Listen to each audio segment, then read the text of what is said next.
Grab your coffee, mama. It's time for coffee, clients, and nap time. I'm Sarah Marie, and this is your guide to building a business that works for you and your family. Here, we'll dive into creating a thriving business that lets you be the hands-on parent you want while designing the life you've always dreamed of. So if you're ready to balance business success with family life and make it all work in a way that feels right for you, then let's dive in. Hey mamas, and welcome back to Coffee, Clients, and Nap Time.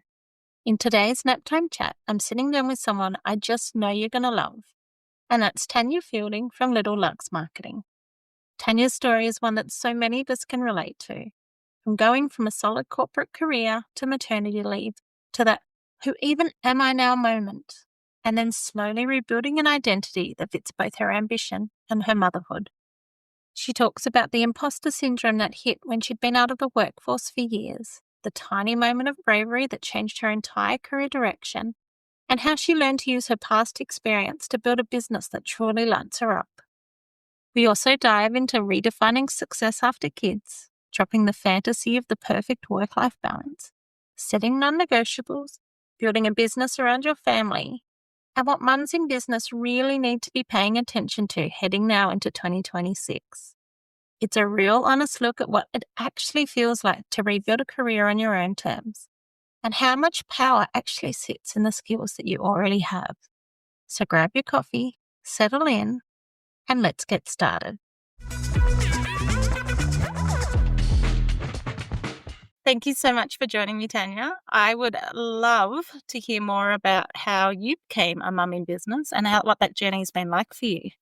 Well, firstly, thank you for having me, Sarah. I'm excited to chat to you and to your listeners and take you through my journey from corporate career lady to making my own way boss lady and going through that journey as well. It's a bit of a common one, really, that many mums go through. So how did that happen for you? What was your journey?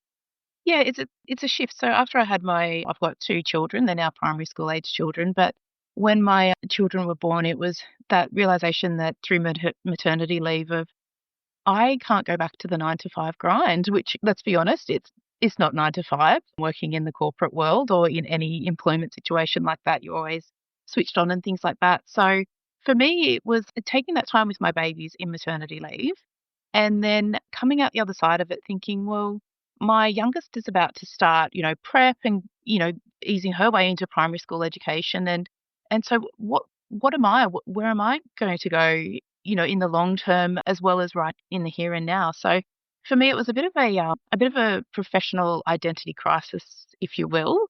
I was so used to saying, hey, I'm Tania, marketing director at XYZ company. And then starting to think, oh, well, who am I without my career? Where do I go next? So that was sort of the start of the shift. And then I did look at buying, e-commerce businesses and things like that, which I have zero experience in, but was looking for something where I could take ownership of my work and my career. And then it was actually a Pilates studio that changed my whole trajectory. And I'm not just talking in the health sense. It was a Pilates studio owner was about to launch a new class within her studio, and she was asking her members, any ideas, any feedback, that sort of thing. And, I hadn't worked in 3 years at this point, and I was sitting there on my couch reading her call out on the Facebook group going, ideas, I have so many, but do I send them? And the imposter syndrome creeps in, like, who are you to give advice? You haven't worked in so long. And then you know what? I just closed my eyes and hit send. And she bounced straight back and said, oh my gosh, I love these ideas. I will pay you for that. And that's when it clicked. Why not take, that 20 years of working in marketing and media and utilizing that experience to help business owners just like that Pilates studio owner that was almost 3.5 years ago.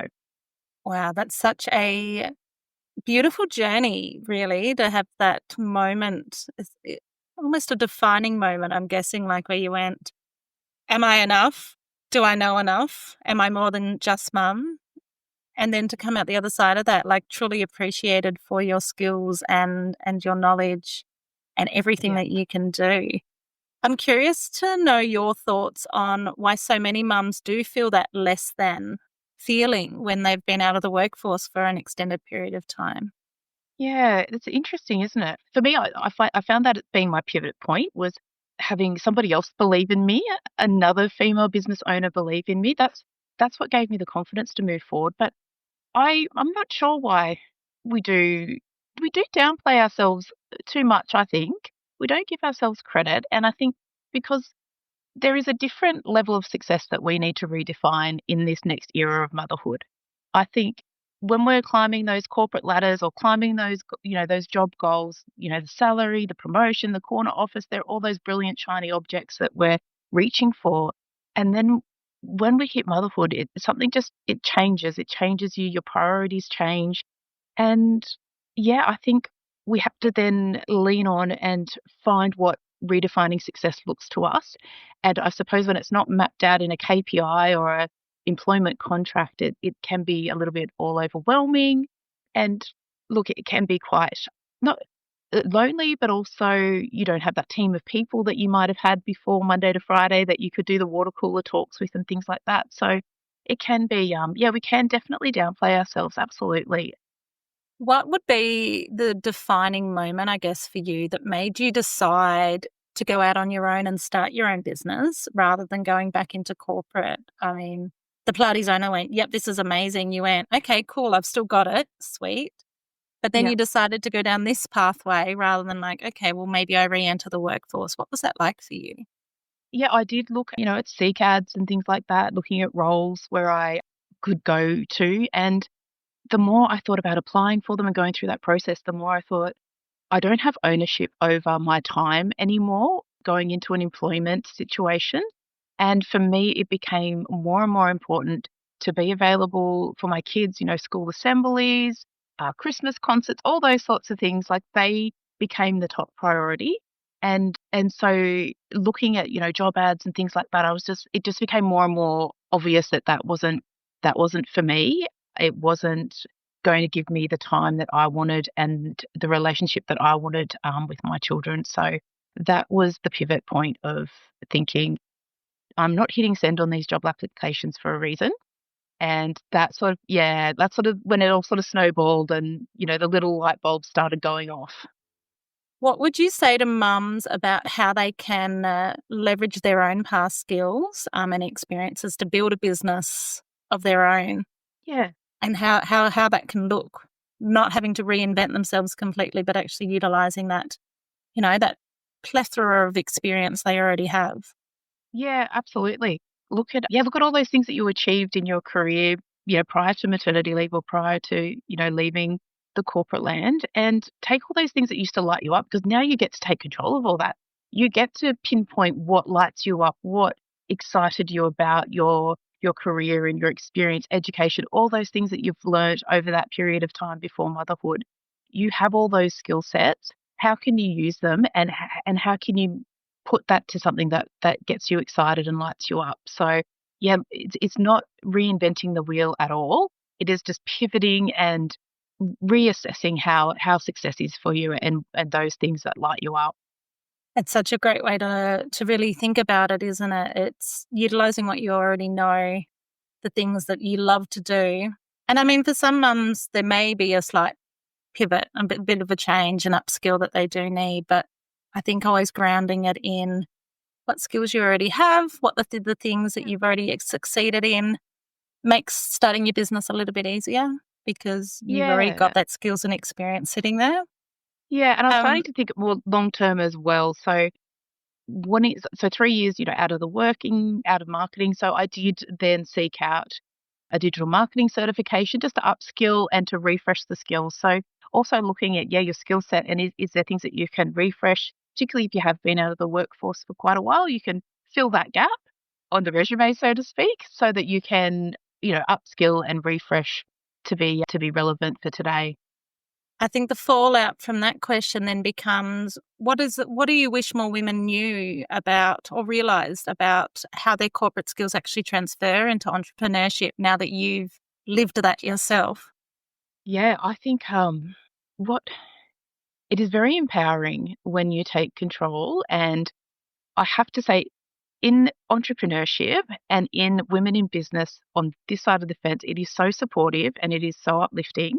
And that has probably been one of the biggest, like, not surprises, not like, oh, wow, that's surprising, but like something that you can really lean into, like amazing networks of entrepreneurs and business owners who will rise you up. So it's looking for inspiration, but yeah, looking for your community as well, and finding those people that you can lean on and grow with. I think that's really important for any mum, let alone mums in business, because Yeah, we need to rely on the community of people around us. I'm interested to hear more about how you found that as well. So you're 3 years out of the workplace, yep, and you've got little ones underfoot, and you're starting to mm, just decide you're gonna start your own business, you're gonna go all in. yep, Um, how did that look for you? Like, in a really practical sense, what did that look like for you day in, day out in that early yeah. days of getting your business off the ground?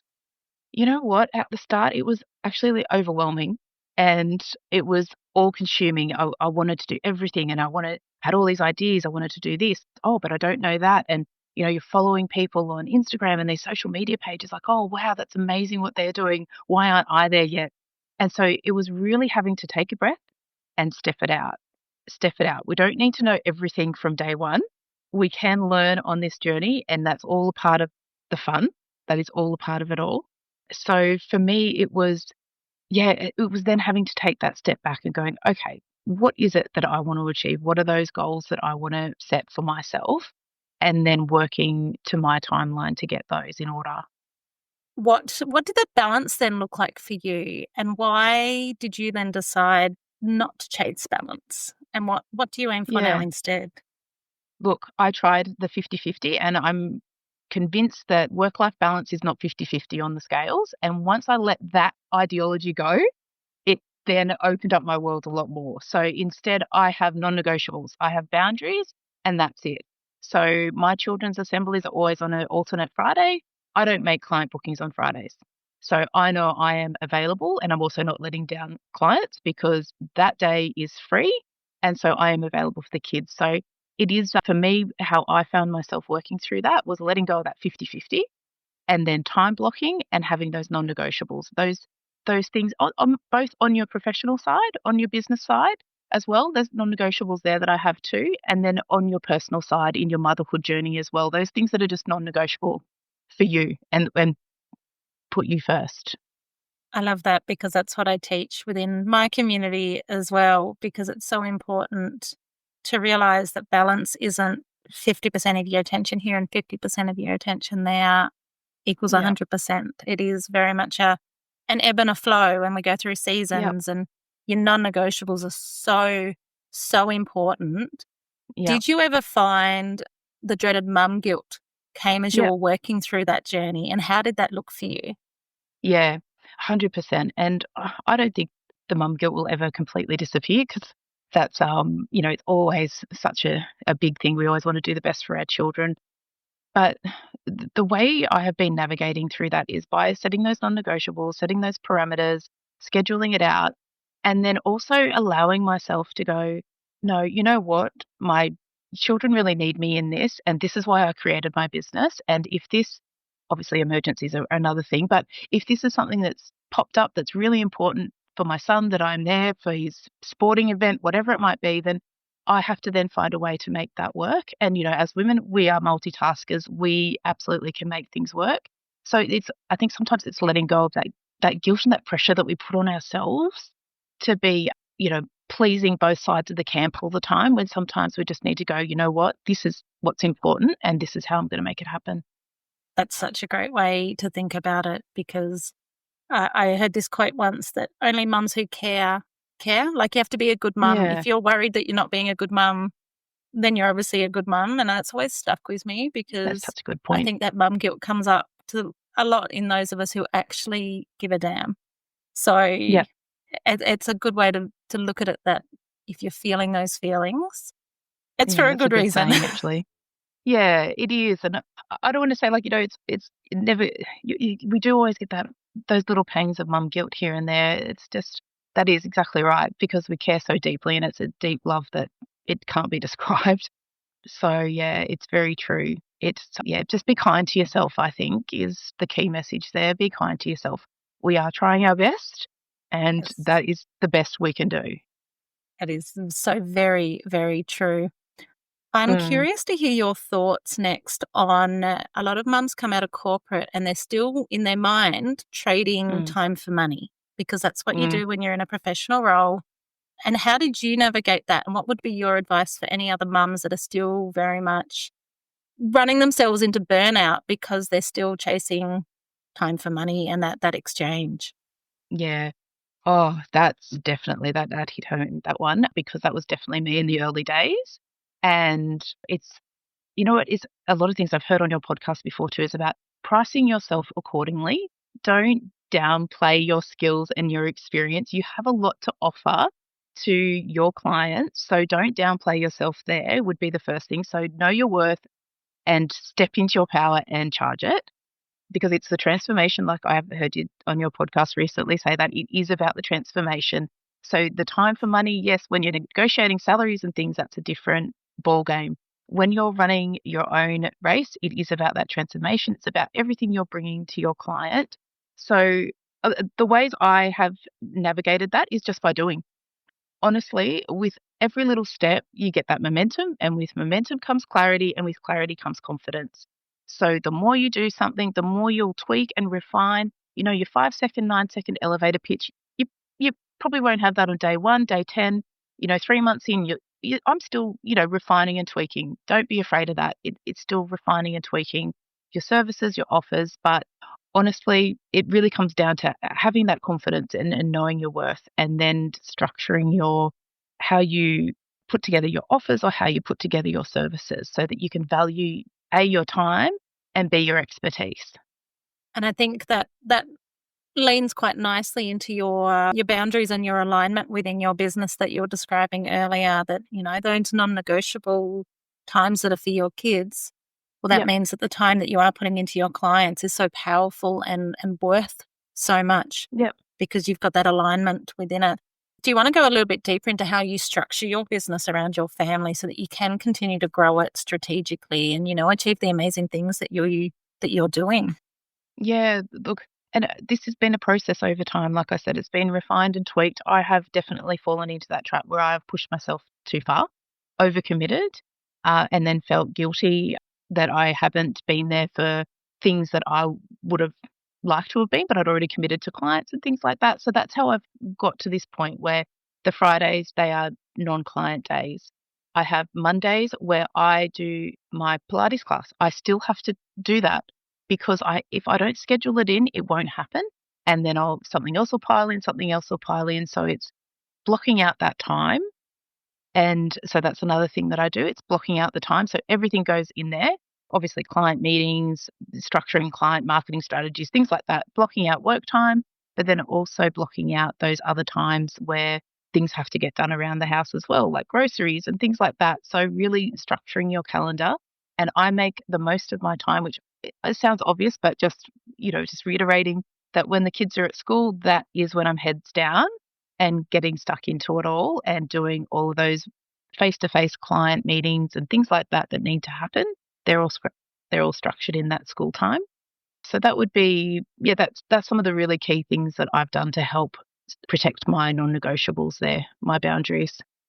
I love that. That is such a great way. And even for people that don't work from a calendar, I never used to be a calendar person myself. And now Yep, everything that needs me face to face with a client or face to face with the kids or anything which can't be moved from the time slot gets scheduled yep, into my calendar, even travel time, and everything gets color yep, coded. And for me, who's a creative soul, um, yep, that process, I thought I wouldn't love it. But now, if it's not in my calendar, it's not important, and that's what it yep, is. And I say that I have a 14-year-old and a 12-year-old, so they're old enough to have access to my calendar themselves. And I'm like, if you need something important face to face, put it in the calendar. Like, you've got full yep, access, put it in there.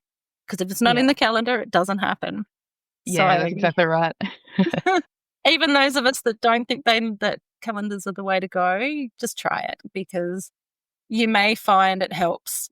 Yeah, absolutely. And the color is actually a really great point too, because when you can see it, then you can visualize it, and then it doesn't become like this overwhelming, oh my gosh, where's all these things? It's all in the one spot. So I think, yeah, it is definitely helpful.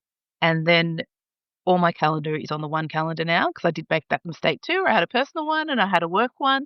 They're merged. There's no other way to do it for me anyway. So that there is that definite time blocking happening there. So yeah, the color coding is a good one too, actually. So you can then see how you're balancing as well and how you are going there. Yeah, and the other thing I do is anything that is for the kids, the older kids, they have their own separate family calendar.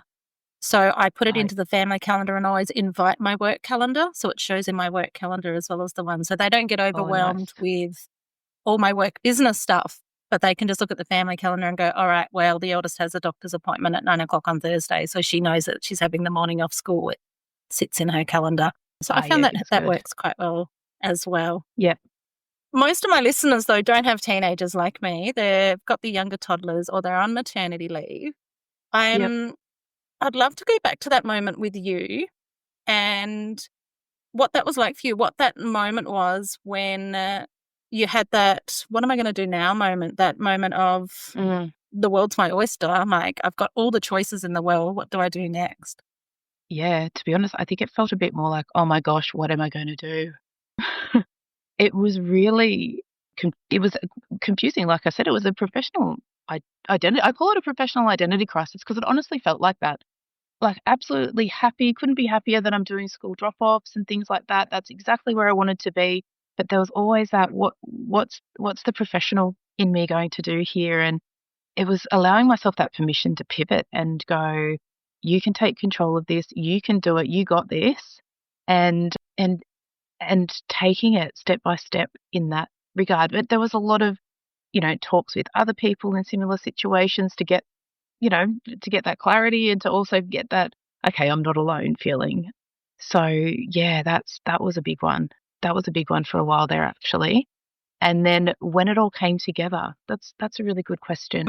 It was exciting and confusing all at once. I knew I wanted to do something. I knew I still wanted to work. I still wanted to do that side of things, but it was the what. It was the what will I do? And I did look into buying into e-commerce businesses. I have no experience in that area, but it was just like maybe that's what I could do. Looked into it all like quite seriously. And then it something just didn't feel quite right about it. So perhaps that was the universe giving me those signals as well. So it really was a little bit of a lost time of what do I do next? And it was a Pilates studio owner had put out a call out to her members. And I just remember sitting on my couch reading, this, it was a Facebook post, thinking, I've got so many ideas, so many cool things I could tell her, but who am I to give advice? I haven't worked in a few years. I'm just a stay at home mum. And I typed up the email, drafted it, read it, reread it, and then I went, you know what, just hit send. So I hit send and she came back to me and she said, "These ideas are brilliant. They're great. I'll pay you for that." And then that's where the light bulb went off and went, hang on a minute, why am I throwing all of this experience, knowledge, and skills all out the window when it's here all along? It's evolved now. It's time to channel that into something more that feels more aligned with where I'm at and where I want to go. So I started doing consulting for her, and that's where the business and the idea came from to then go down that path and haven't looked back since.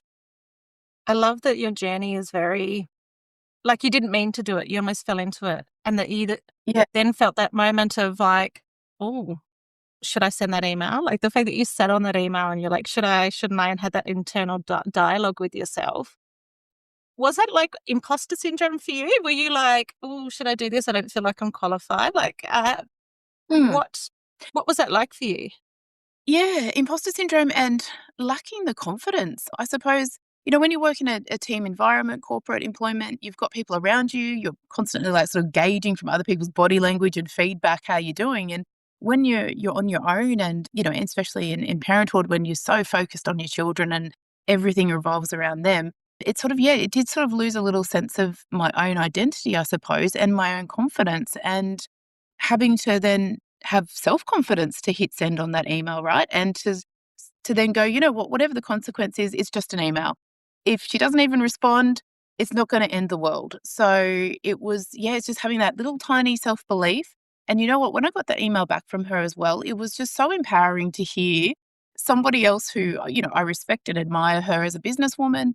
It was just such a really enlightening moment for me as well. It gave me that boost and that kick to go, why are you doubting yourself? Why are you second guessing, your 20 years of having come and done this before? So yeah, it was a really empowering moment actually. But at the time, before hitting send, it was a little bit imposter, but really it was just, lacking that confidence. Mm. On the topic of imposter syndrome, do you have any words of advice for the mums that are feeling a bit of that imposter syndrome come up as they're navigating sort of that journey Yeah. themselves? Yeah, it's tough. And it's something that with the confidence, the more you do it, the easier it becomes. So just starting with the small steps. We don't need to go all in straight away. You can just start with small steps, start to, bounce ideas off people that you trust and that you are close with so that you feel safe in sharing any ideas or business thoughts. Starting in that sense of things, it's not something where we can just sort of say, oh, just get over it in that sense. It is very valid. So perhaps, looking to a trusted circle that you can start to, bounce your ideas and your thoughts off. And then that will start to build that momentum with that confidence. And then with that confidence comes the clarity. And with the clarity comes the conquering from there. So that would be my advice, is to take the small steps. I love that. Confidence, clarity, conquering. The 3 Cs. Yes, the 3 Cs. Yes. And we've spoken a fair bit this chat about utilising your previous skills and experience and the things you've done previously to create a new business, if that's where you're at.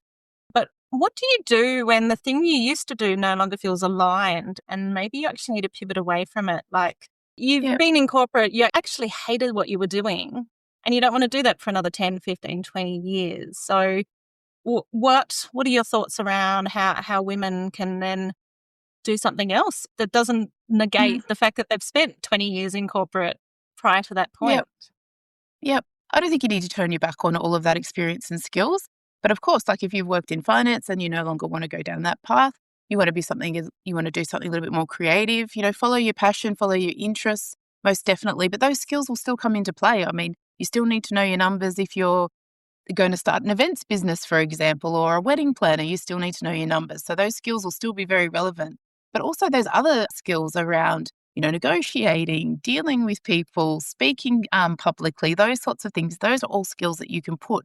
And when your passion aligns with those skills that you have, like it's amazing. It's amazing what you can achieve and how much happier you will be working in your business, on your business, doing what you're doing, serving the people that you are looking to serve through what you're doing. So I would say, you may not want to necessarily become, somebody in finance or in HR, that sort of things, but there are skills, and look at those things that you really enjoyed doing in your previous role or in where you've had your experience, and then take those and put it to your passion and bring those two together. And that is your sweet spot. That is the business gold. Mm. I love that thought. It's just because what you've done previously doesn't mean those skills can't align with a new direction and utilize them in a most Yeah. wonderful way in something else. In your own business, how would you say things have changed from where you started with Little Luxe Marketing to where you are now? What's that been like in your journey? Um, Yeah, look, it hasn't been linear. And I think when I started out, I thought, okay, this is what I'm going to do. And bang, bang, bang, bang, bang, that's how it's going to go for the next 10, 15, 20 years. But the thing that I've learned and that I've become comfortable with is that it's okay to pivot and tweak and turn as well as you see fit for yourself, for your own alignment with your work lifestyle balance, and also, with your services and what lights you up. So that has been a learning for me. So at the start, I thought I was going to be this full service agency, have all of this working around me. And then as I've started working with business owners and having various experience with different industries that I'm working with, I've now found that I really enjoy that creative services side of things. So looking more into that, developing those big ideas, looking and leveraging at what they're doing in their marketing. So it's evolved, and being open to that now, it makes things a lot easier to not second guess yourself and doubt where you're going as well. Yeah. What is coming up next then for Little Luxe Marketing? What are you working on at the moment? Like, where do you see you evolving to now in your next phase? So the focus for the next 12 months is really building on community. I have a free inbox community, Little Luxe Lounge, where I do offer free insights, the trends, the tips, the things that are happening in the marketing world that business owners can use for their businesses as well. So that is a big focus for me, as well as focusing a lot on one consulting, which I know a lot of people might say, oh, but your time, and that's a little bit against the trend. But for me, I really find I do get a lot out of it, and I find my clients get a lot out of the one-on-one opportunities. So a lot more in-depth partnering with business owners is a big focus, as well as some more educational pieces as well. So I will be looking to do a few workshops in 2026 too. So those are my big focuses for next year. So it's very exciting. Lots of exciting things coming up for you. Did you want to drop for my listeners the links to anything, how we can connect with you, all those sorts of things for us now? Yeah, you can find me in all those great places. So Instagram, the handle is little.luxe, Luxe .marketing. Online as well, website littleluxemarketing.com.au, and LinkedIn as well. So Tania Fielding, Tania with an I. Love to make connections there as well, and would love to see you on LinkedIn if that's where you're hanging out. So that's how you can get in touch with me and get involved with that community as well. All the links are through there too. Wonderful. I'll drop all those links into the show notes for my listeners. Now, at the time of recording this, it is the end of 2025. So I'm very curious to hear your thoughts on what's coming up in 2026 in a broader marketing sense, and what small business owners, like the mums obviously listening to this podcast, should be focusing their time and attention on. Yeah. Look, there's been a lot of things happening in 2025. The rise of AI has definitely come to the forefront. And I really feel that we've come through that dreaded COVID years of isolation and living a lot online, socializing online. Now we've got AI layering on top of that, that I really feel that in 2026, the human connection element will be the big winner. So it will be being a part of a community, whether you're building it yourself or you're becoming a part of a community. That sense of belonging, that is going to be a really big key factor for business owners, and really doing a lot more of the humanizing of your brand. So whether you're doing networking groups or whether you are doing educational series, workshops, anything around those sorts of things, I think is going to be big. I know personal brand was a really big buzzword for the previous years. And look, that does continue, but it's not a scary word. It is just really putting that human storytelling element into your brand. So giving people a little bit of a sense of what the product or service is that they're buying into, what you believe in, what your values are, to really build that sense of belonging and ownership as a part of your business as well. So those are my big key things I see for 2026 winning. Yeah, look, I wholeheartedly agree with you there, especially with the rise of AI, just knowing there's another human out there, like a real person that you're talking to, and the brands you're connecting with do have that human element, is just going to be so important. And I'm definitely focusing my time and attention on, building community and holding space for people. So that speaks right to the core of what I love to do as well. AI is a tool, and don't get me wrong, it is a very useful tool, but it's not going to replace that human one-on-one connection. So yeah, absolutely, it'll be a big one. Yeah, love that. All right. So the one question I do end all these nap time chats on is, of course, what is the one piece of advice you will give a mum starting out in business? And what's your piece of advice for them? Yeah.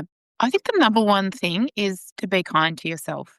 Be gentle on yourself. You have amazing ideas, you have amazing talent, you have a lot to give. So please be kind to yourself. And if you're feeling like it's a very daunting thing and all of these buzzwords are floating around and I need to do this and I need to swing that way, just center yourself, ground yourself, surround yourself with that circle of trust, whether it's close family, friends, people where you can start those small building blocks, those small steps to test out an idea, or hey, I need your advice on this. So starting small, start with that circle of trust. And then from there you'll build that confidence, because as you do things more, the more confident you become, the clearer things become. And then the more you can then go forth and conquer, and you'll be absolutely brilliant. Just be kind to yourself. What a wonderful thought to end this chat on today. Thank you so much for your time, Tanya. I've absolutely loved every moment, and I will 100% be jumping onto your email list because I'm keen to hear from you and all the wonderful words of advice that you do have. So thank you again for your time today. Oh, thank you, Sarah. And thank you so much for inviting me in to speak to your community as well. It's such a wonderful thing you're doing for all those mums, new mums, people wanting to start their businesses and grow their businesses. It's such an important thing you're doing. So I really do value and appreciate you having me on. Thank you so much, Tania. Thanks, Sarah. It's been great. Thanks for joining me on Coffee, Clients and Naptime. If you've enjoyed today's episode, don't forget to subscribe, leave a review, and share it with another mum who's ready to build their dream life. You can also join our Facebook page or Instagram to stay connected every day of the week. The link is in the show notes. Just remember, you've got this, and I'm here to help every step of the way.